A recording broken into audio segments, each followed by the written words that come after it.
guys, welcome back to the channel. I hope you've enjoyed Christmas and New Year's. I want to say a little bit of a thank you.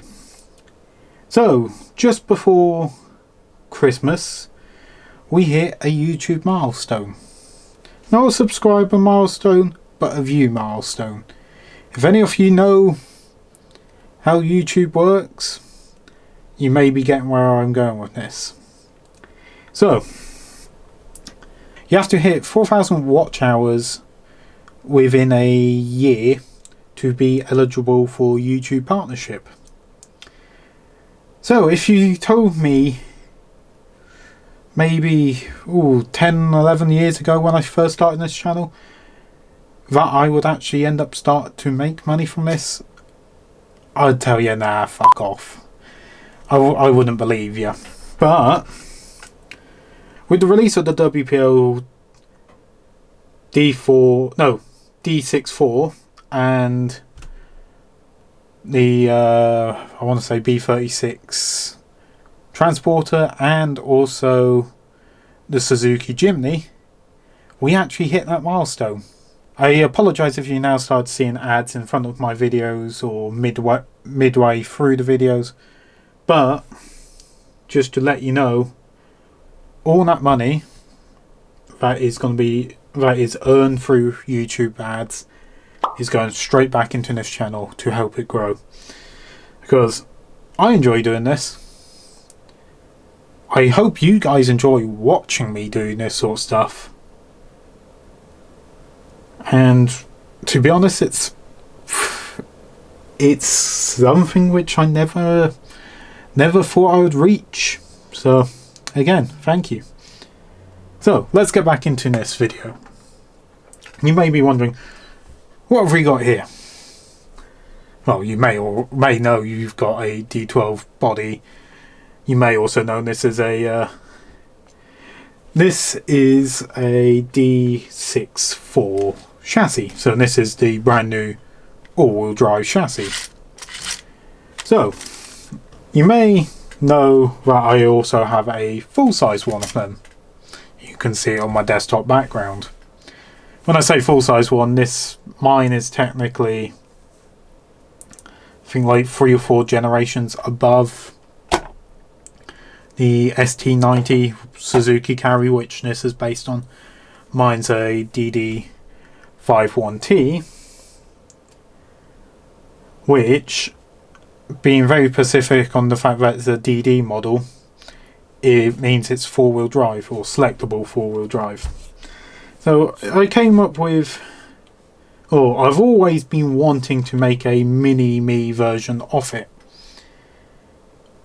And now the fact that there is an actual D chassis which is 4-wheel drive, I thought it is time. It is time. Instead of working on my full-size one, which currently is got most of the bed sanded off it, prep for bed liner and starting to do under seal and paint, I thought instead of doing all that work, I'm going to make a mini-me RC version of it. Just because I'm lazy, but then I'm not. If you get what I mean. It's like, I don't want to be out in the garage in the cold, but I also want to be productive. So, what I'm going to try and attempt is to make a replica of how I want my full-size one to look, roughly by the time we've done. So, I've got a selection of spray paints, but I'm not 100% sure they're going to be the right colour that I want my full-size one. So, there is going to be a little bit of there's going to be a little bit of a compromise, really. So let's get into it. We've got the D64 chassis. You may be wondering, what are these on the front? So a little bit of self-promotion. When I did the original running video of this, some of you may have noticed it had orange lower arms.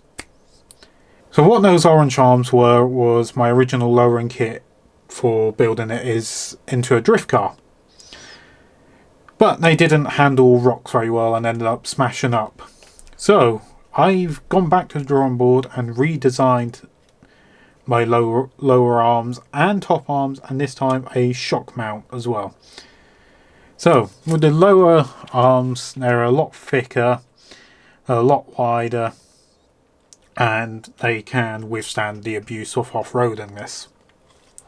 Top arms, I should have really said at the beginning, there's actually two different sets of this. This is version 2, but the top arms will clear a standard shock. So I designed these shock towers to work with the original C54 Toyota Land Cruiser style shocks. Works well with them, or works well with aftermarket shocks like I've got here now. Version 1 works with the original torsion bar setup, so you only get the lower arm and you also get the top arm. So with all of that, you may also be wondering, how on earth do you get this to fit? In the original review video, I tried mounting the D12 bed, which mounts up absolutely perfectly fine. The issue you have is the front on this does not line up with the mounting holes on the interior. So what you have to do is cut a section out of the front here. So normally it's flat with like a little tab which hooks onto the front of the chassis. So you have to cut that out and then grind a little bit into the interior so the servo sits nice and snug up in there. Once you've done that and cut the posts down a little bit, you'll be wondering, oh, how do you attach this? WPL kind of offers you the answer to that. So there is a bit of plastic sandwiched between the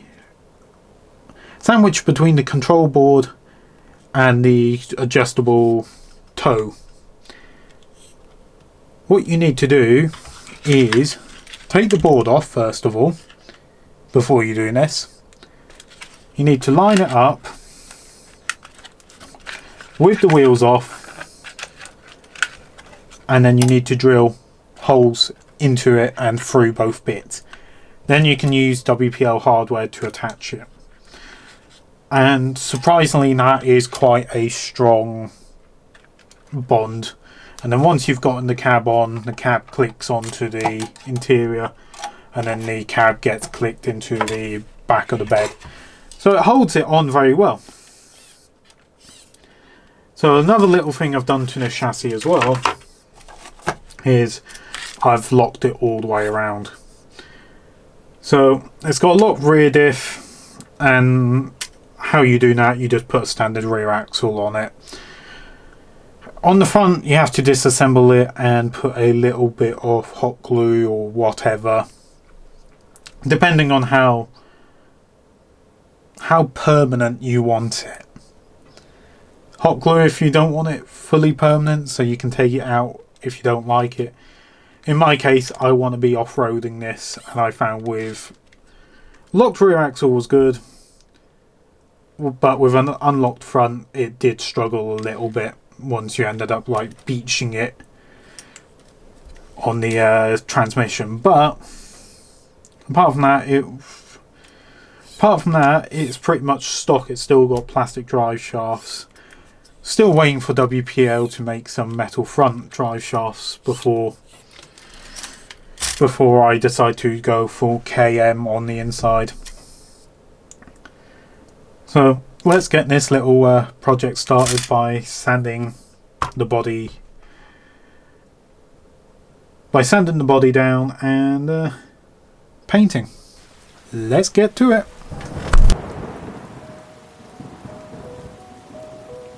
Come down here. It's pouring. You come up. No, you have to come down here. Why? Because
And we are back.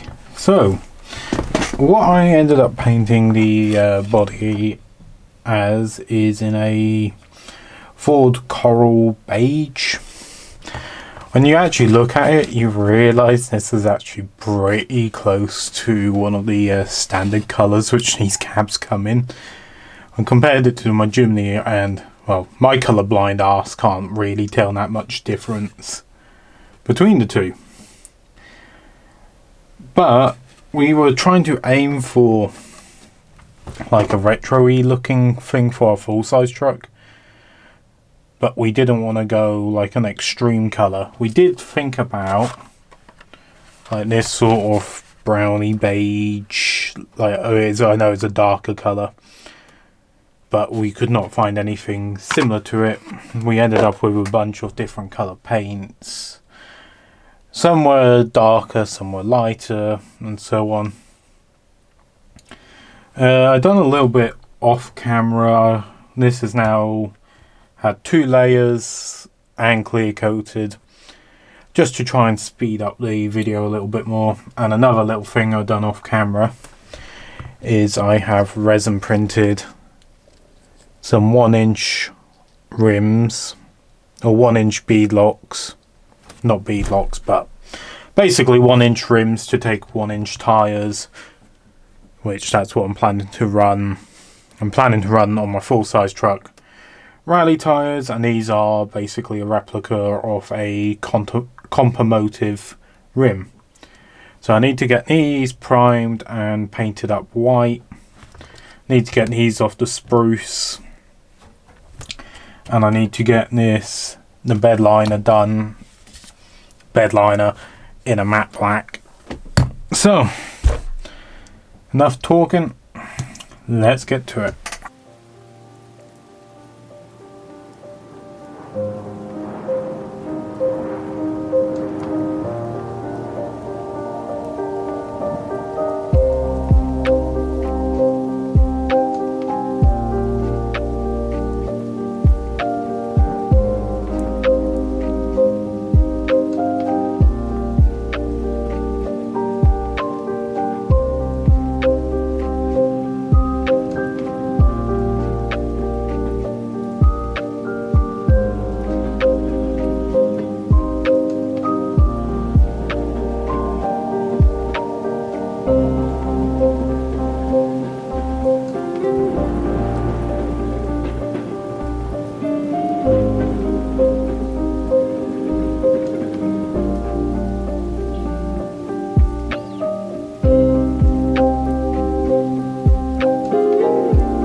So we are about 90% done, and that is all I've got time for in today's video to get it out on time. All I've got left to do, which I kind of forgot to do while I was doing the bed, or painting the bed, was to actually do the window trims in black.